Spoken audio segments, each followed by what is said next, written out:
വിദ്യാർത്ഥികൾ സർവകലാശാല senate ഇലക്ഷനും university union തെരഞ്ഞെടുപ്പിന് ശേഷം മിന്നുന്ന വിജയമാണ് SFI നേടിയത്. SFIയുടെ പ്രകടനം വന്നു. KSU ഒരു പ്രകടനം നടത്തിയിരുന്നു. ആ പ്രകടനം ഇവിടെ വന്നപ്പോൾ ഇവിടെ സ്ഥലത്തെത്തിയപ്പോഴേക്കും പാളയം മാർക്കറ്റിന് മുമ്പിൽ വെച്ച് SFI വിദ്യാർത്ഥികളെ ഏകപക്ഷീയമായി ആക്രമിക്കുകയാണ്, വളഞ്ഞിട്ട് ആക്രമിക്കുകയാണ്. മാധ്യമങ്ങൾ സാക്ഷിയല്ലേ. അപ്പൊ അതിനുശേഷം പോലീസ് ചെയ്തെന്താ? അപ്പോൾ ഞങ്ങൾ ഇവിടെ എത്തി, ഞാനെത്തി, CPIMന്റെ ജില്ലാ സെക്രട്ടറി അംഗം PS ഹരികുമാർ എത്തി, DYFIയുടെ ജില്ലാ നേതാക്കൾ എത്തി. ഞങ്ങൾ ഇവിടെ ഈ പറയുന്ന ഞങ്ങളുടെ മോബിൽ ഇരുത്തി. ഇവിടെ DCP സാക്ഷിയല്ലേ, പോലീസ് സാക്ഷിയല്ലേ. ഞങ്ങൾ മുഴുവൻ പേരെ ഇരുത്തിയതിനു ശേഷം അവിടെ ഒരു 10-20 പേരാണുള്ളത്. അവരെ മാറ്റാൻ അങ്ങോട്ട് പോകുന്നതിന് പകരം പോലീസ് വല്ലാത്ത VD സതീശൻ ഭക്തിയില് ഞങ്ങളുടെ പിള്ളേരെ നേരെ വരികയാണ്. എന്താ പോലീസ് കരുതിയത്? ഇവിടെ ഈ സംഘർഷം മുഴുവൻ ക്ഷണിച്ചു വരുത്തിയത് KSU മാത്രമല്ല, പോലീസ് കൂടിയാണ്.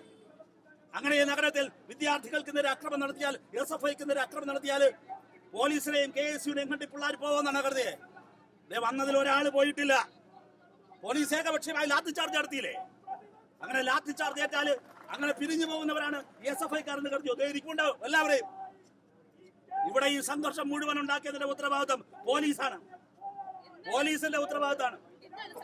സംഘർഷത്തിന്റെ കാരണം SFIയുടെ പ്രകടനം നടന്നു. SFI കൂടുതൽ സീറ്റുകളിൽ വിജയിച്ചു. സ്വാഭാവികമായ പ്രകടനം, എല്ലാ പ്രശ്നങ്ങളും അവസാനിച്ചു. അവിടെയുള്ള മാധ്യമ പ്രവർത്തകർ തന്നെ പിരിഞ്ഞുപോയി. അവിടെ ഉണ്ടായിരുന്ന എല്ലാവരും പിരിഞ്ഞുപോയി. ഇവിടെ എത്തുമ്പോഴേക്കും വളരെ കൊടുമനെ ഈ KSUക്കാർ SFIക്കാരെ ആക്രമിക്കുകയാണ്. SFIയുടെ വനിതാ സഖാക്കൾ ഉൾപ്പെടെ നിരവധി പേർക്ക് വലിയ കല്ലേറ്.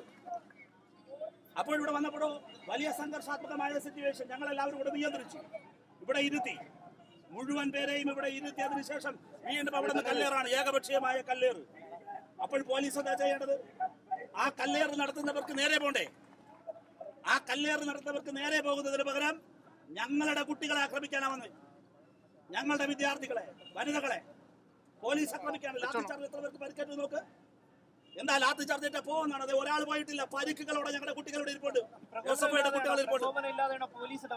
തീർച്ചയായും പ്രകോപനം അവിടെ നിന്ന് നേരിടുമ്പോൾ ആ പ്രകോപനം അവിടെ നേരിടാനുള്ള ഉറപ്പ് വേണ്ടേ? അവിടെ നിന്ന് ഇങ്ങോട്ട് കല്ലേറ് വരുമ്പോ ആ കല്ലേറ് വരുന്ന സോഴ്സ് മനസ്സിലാക്കി അങ്ങോട്ട് പോയി നേരിടണ്ടേ? കല്ലേറ് വരുന്നിടത്തല്ലേ പോലീസ് പോകണ്ടേ? അവിടെയല്ലേ പോലീസ് നടപടി ഉണ്ടാവേണ്ടേ? സമാധാനത്തോടെ ഇവിടെ ഇരുന്ന് പ്രസംഗിക്കാൻ തുടങ്ങി SFIയുടെ നേതാക്കൾ. അങ്ങനെ തുടങ്ങുന്നിടത്തേക്കാണോ പോലീസ് നടപടി വരേണ്ടത്? ജലപീരങ്കി ഇങ്ങോട്ടാണ് അടിക്കേണ്ടത്, അങ്ങോട്ടല്ലേ? നിങ്ങളെ കണ്ടില്ലേ ജലപീരങ്കി എങ്ങനെ കിടക്കുന്നത്? ജലപീരങ്കി ഏകപക്ഷീയ അടിക്കുകയാണ്.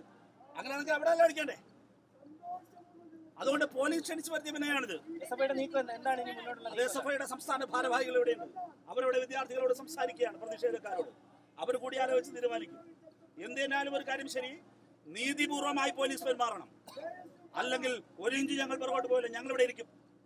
പോലീസ് പറയട്ടെ.